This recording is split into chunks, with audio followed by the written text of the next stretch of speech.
இதே ட்ரம்ப் முன்னாடி இருந்தார் பதவியில். அப்போ அமெரிக்கா ஆயிலை இறக்குமதி செஞ்சது. இது பல பேருக்கு தெரியாது. நிறைய இறக்குமதி செஞ்சாங்க. அப்போ ட்ரம்ப்புக்கு வந்து ஆயிலுடைய விலை கம்மியாக இருக்கணும், குறைச்சிருக்கணும். புரிஞ்சுதுங்களா? ரஷ்யாவிலேருந்து இந்தியாவை அலோவ் பண்ணாங்க.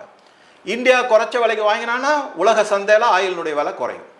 அமெரிக்கா அதை வாங்கிக்கும். இந்த ஆயிலை பொறுத்த வரைக்குமே நான் சொல்கிறேன். ஸோ அப்போ ட்ரம்ப் முதல் டேர்மில் இறக்குமதி செஞ்சது அமெரிக்கா பல லட்சம் ton, millions of ton oil. 2 company இருக்குது, எக்ஸன் மோபில், ஷெவரான்.